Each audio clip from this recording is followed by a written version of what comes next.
I've entitled my talk for this week, Missing the Sabbath. I could have titled this talk, I Don't Mow My Lawn on Sunday. Being a pastor, you might think that the reason for not mowing my lawn on Sunday is that I'm occupied with other activities, but that's not the reason. The real reason is that I come from a tradition where mowing the lawn was not on the list of acceptable activities for Sunday. That being said, imagine my confusion when I hear of other pastors for whom mowing their lawn on Sunday afternoon is the perfect Sunday activity. While my consternation over Sunday grass mowing might appear to be a frivolous issue, it draws to mind the question of whether or not Sunday ought to be a unique day within our Christian practice. At first glance, the fourth of the Ten Commandments seems clear enough. Remember the Sabbath by keeping it holy. Even though most Christians worship on Sunday rather than on Saturday, I thought I understood what it meant to keep the Sabbath, or Sunday, holy. After all, I don't mow grass on Sunday. Any inkling that I understood Sabbath rules was shattered when I visited Israel by now many years ago. Late on a January Friday afternoon, the traffic on the busy boulevard outside our hotel in Jerusalem ground to a halt, only to frantically resume late afternoon the next day. More immediately impacting, 2 of the 3 elevators in our hotel ceased to function, and I was introduced to the wonders of a Sabbath elevator. That elevator had no buttons to push. It methodically stopped at each floor, opened its doors, waited, closed its doors, and proceeded to the next floor. Because it was in an automated mode, no one had to work by pushing a button, which in turn would cause the elevator to work. You can appreciate how long you might have had to wait for an elevator in a 15-story hotel. In our increasingly secularized world, is the Sabbath a concept that has lost its relevance? An event this week reminded me that the Sabbath has as much relevance today as it ever has. But before I tell you what I observed, I want to draw your attention to one of the occurrences in Jesus' life that I find exceptionally revolutionary. The Gospel writers, Matthew, Mark, and Luke, each describe a particular Sabbath day when Jesus and his disciples were walking by some grain fields, and his disciples plucked heads of grain and ate the seeds, the kernels. I've always been drawn to this story because I grew up among Saskatchewan grain fields, and one of the small pleasures of farm life was plucking ripening heads of wheat, threshing them in my palm, blowing away the chaff, and popping the kernels in my mouth. What could possibly be wrong with such an innocent activity, especially since Deuteronomy specifically states, if you enter your neighbor's grain field, you may pick kernels with your hands, but you must not put a sickle to his standing grain. Apparently that activity, though, on that particular Sabbath day wasn't so innocent at all. In fact, it was the first of 2 infractions that incited religious leaders to want to kill Jesus. Here's Matthew's description of what transpired. At that time, Jesus went through the grain fields on the Sabbath. His disciples were hungry and began to pick some of the heads of grain and eat them. When the Pharisees saw this, they said to him, "Look, your disciples are doing what is unlawful on the Sabbath." He answered, "Haven't you read what David did when he and his companions were hungry?" I smiled because, of course, they had read, but obviously had not understood. Have you read What David did when he and his companions were hungry, he entered the house of God, and he and his companions ate the consecrated bread, which was not lawful for them to do, but only for the priests. Or haven't you read in the law that the priests on Sabbath duty in the temple desecrate the Sabbath and yet are innocent? I tell you that something greater than the temple is here. If you had known what these words mean, I desire mercy, not sacrifice, you would not have condemned the innocent, for the Son of Man is Lord of the Sabbath. What's shocking about this episode is not that Jesus was attacked for an invented infraction that went beyond anything stated in Scripture. The shocking part is the application of the historical example Jesus chose to use against his attackers. Jesus' use of a sordid event at the lowest point of the heroic David's life in order to defend his disciples against their proud accusers makes this a revolutionary piece of Jesus' teaching. Instead of remembering a great example from the mighty David's life, Jesus recalled how David went to the center of worship in his day, to the tabernacle at Nob, and demanded bread. All of that is recorded in 1 Samuel 21, where we began our look last week at these two intertwined episodes. Just 5 chapters in 1 Samuel after David had fearlessly killed the giant Goliath with his slingshot, David was in the act of running in terror from Saul, whom he was supposed to succeed as king. Any memory of how God enabled him to slay Goliath had apparently vanished. Instead, David lied and claimed to be on a secret mission from King Saul in order to justify his demand for food for him and his men.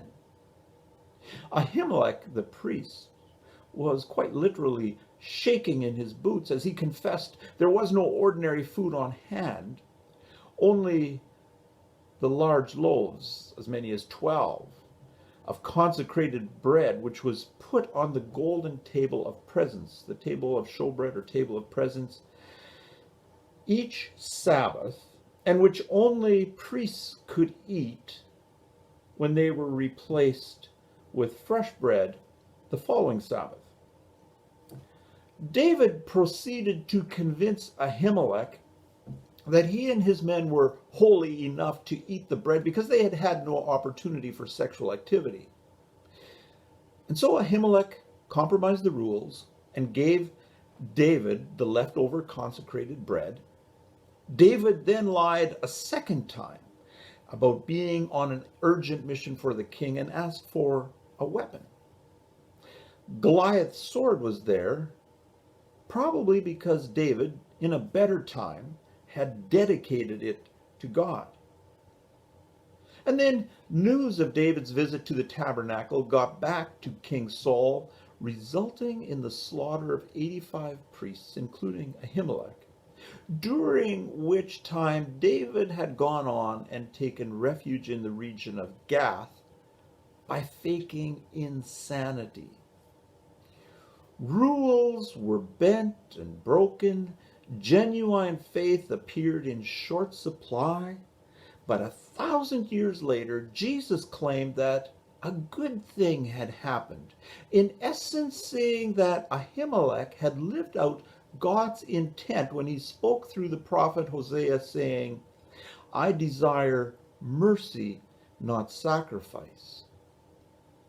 You can hear the revolutionary nature of Jesus' reaction in the observations conservative Bible scholar and commentator William Hendrickson made about Jesus' defense of his disciples plucking and eating heads of grain.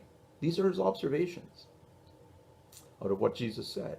One, necessity knows no law.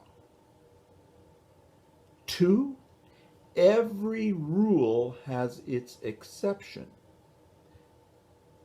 Three, showing mercy is always right. Think about it. Those observations mean that need takes precedence over rules. That rules can change. And that showing mercy trumps any rule. For anyone who assumes that religious rules are written in stone, that's revolutionary. No wonder the religious leaders wanted to kill Jesus. Jesus exposed the truth that their Sabbath practice had little, if anything, to do with God's mercy, and much more to do with their own rules. The reason that the Pharisees liked their rules is the same reason we all like our rules. We say at times that we don't like rules. That's not true. We just don't like other people's rules. Our own rules give us a feeling of superiority over other people.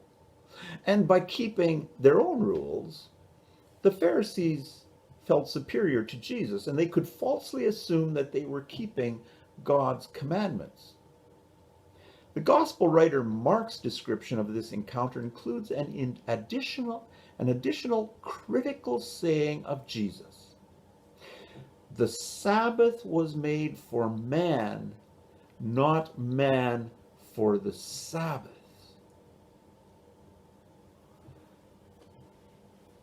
And so, as Matthew also says, the Son of Man is Lord of the Sabbath. The Sabbath was made for man, not man for the Sabbath. Jesus' intent, I think, was pretty clear. Jesus shattered the concept that a relationship with God is based on maintaining rules and replaced that concept with the knowledge that a relationship with God depends on celebrating God's mercy. That's why Jesus kept getting in trouble on the Sabbath.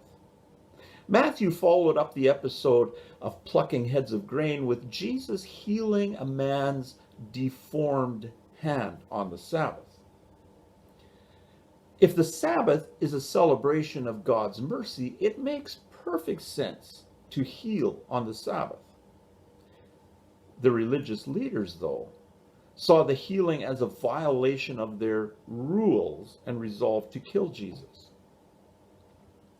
I said earlier that I witnessed an event, or at least part of an event this week, that reminded me that the Sabbath has as much relevance as ever. That event was the funeral of George Floyd, the man who was killed by police in Minneapolis. Near the beginning of the funeral, one of the pastors assured those listening that despite all that was happening surrounding this incident, this was going to be a church service. And it was going to be a traditional Black Christian homecoming for George Floyd. I like that description of a funeral, a homecoming. They proceeded to sing and quote scripture in the deeply expressive way that only people who come from a background of suffering are able. As I watched and listened, I was reminded that the meaning of the Sabbath goes far beyond a weekly celebration. One of the scriptures referred to was from Hebrews chapter 4, which says, "There remains then a Sabbath rest for the people of God. For anyone who enters God's rest also rests from their works, just as God did from his." It's a scene of mercy. And despite the horror of George Floyd's death, I sensed that the intent of his funeral was to be a celebration of God's mercy, tied to a celebration of an eternal Sabbath homecoming. The Sabbath is actually meant to be a picture, a foretelling of heaven. Where mercy lives, there is no need for rules. God's Sabbath will always enrich our lives as we connect with God's mercy. Remember those three observations. Necessity knows no law. Every rule has its exception. Showing mercy is always right.